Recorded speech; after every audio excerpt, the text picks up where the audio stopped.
Hey, how's it going everyone? Welcome back to Keeping Fish Simple. So in today's video, I'm going to be doing the top 7 things you can now do because you are at home and you're in quarantine. So this is going to be a list of things you probably don't have enough time to do during your normal life, but now because you're in quarantine, you're going to have plenty of time to do it, and I'm going to hold you guys completely accountable for doing these things and make sure that you guys can get them done. So if you guys are sitting at home bored, watching this video, watch it till the end for the algorithm and smash the like button. But after you've done that, go and do these things because it's going to make you come out of this whole issue ahead of everyone else. You're not going to have to worry about these things, and you're going to have plenty of time to do way more fun stuff after this. So first of all, I'm going to quickly say, please go and help out your local fish store as much as you can. They are in trouble at the moment just because of this whole economic crisis that's happening. So please be sure to shop at your local fish store if you can. We don't want them to perish. We don't want them to be an extinct breed. Go do everything you can. Try and give them some free fish. Just literally do anything you can and ask them what you can do to help them, because it's going to really make a difference to the hobby. Let's get into the list. So number 1 is going to be to finally clean your filters. Now, whether that's your sponge filters or that's your canister filters or your hang on back filters, go clean them. It's going to take about an hour to clean them, probably even less, especially if you've got sponge filters. Make sure that when you clean them, you use used aquarium water just to make sure that you keep as many beneficial bacteria in there as possible. I wouldn't recommend replacing stuff at the moment. If you have to replace different media, make sure you buy it from the local fish store. But besides that, do everything you can just to make sure that it's clean as possible and get rid of all that gunk and stuff. It's going to save you so much time in the future. It's crazy how much gunk can build up in canister filters over a 6-month period or a year period. So go surprise yourself, go to your backyard, go clean your filters. That's number 1. Number 2 is a bit of a funny one, and this is going to be experiment with different water change schedules and routines. So what I mean by this is try and experiment with seeing what happens to your aquarium if you do a 50% water change every day. Try and experiment what happens if you do 25% every day. Just experiment with it. See what your aquariums do, see how they react, see the different kind of water parameters, see how the fish behave, and just experiment with it. Maybe you'll get some breeding, maybe you won't get some breeding, and you'll learn about that. This is just a really cool time just to experiment with a bunch of different things and to smash the like button,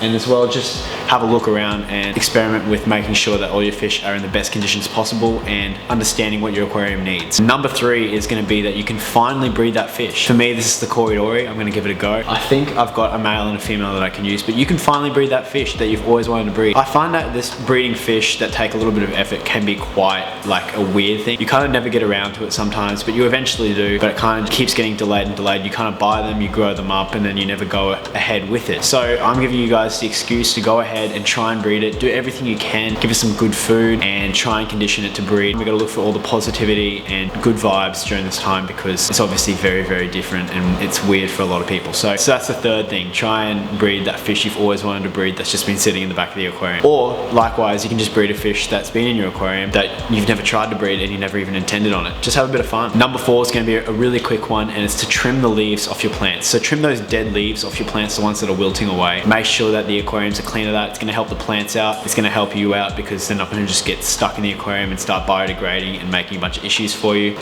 Make sure to cut all the dead leaves off, the leaves that got holes in them, all that kind of stuff, and try and promote some more growth. You're going to get a lot more growth because the plant's going to get stunted a little bit and go, oh, I need to grow. So that could help you out. That's number 4 on the list. Let's go on to number 5. So number 5 is an actual beast of a tip here, and something that you can do is to tidy up the cords around your aquariums. Tidy up all those heaters and filters and airline tubings and all that kind of stuff. Get it as neat as possible. It's insane how much untidiness you can get from just leaving this stuff. It kind of just accumulates over time. You'll have a bunch of cords hanging off your aquarium and they'll be all like on the floor, like tangled up and all that kind of stuff. Take the time to unplug them all, get them all lined up, get some zip ties and zip it all up and make sure it looks as good as possible.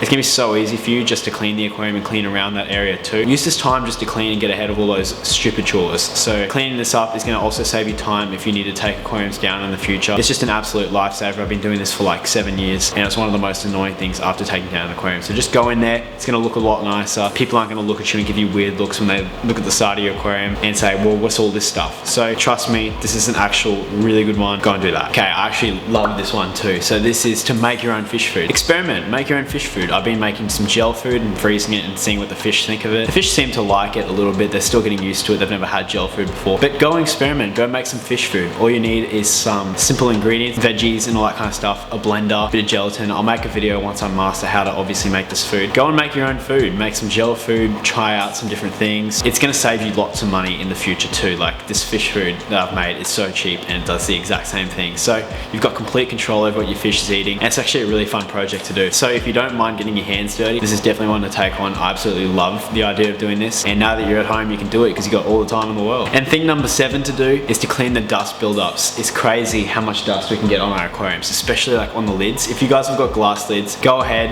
and clean all the dust up off the aquariums. It's gonna save you so much time in the future. And it's gonna save you so much of that. Dust buildups are like a crazy thing that happens. The aquariums just sit there over like a couple of years or a couple of months, and they just literally collect dust. Go and take the time just to literally go through and just clean all the dust that you can find. It's gonna be like an absolute lifesaver, and it's gonna make the aquariums look so much better. So those were the tips. I hope you guys enjoyed this video. I hope you guys are doing okay. I hope everyone's isolating and making sure that they're safe from all this nonsense that's going on. I hope it's over soon, and I hope this video is not relevant in a couple months. But for all you guys that stayed to the end, thank you so much. I appreciate it, and I'll see you guys in the next video.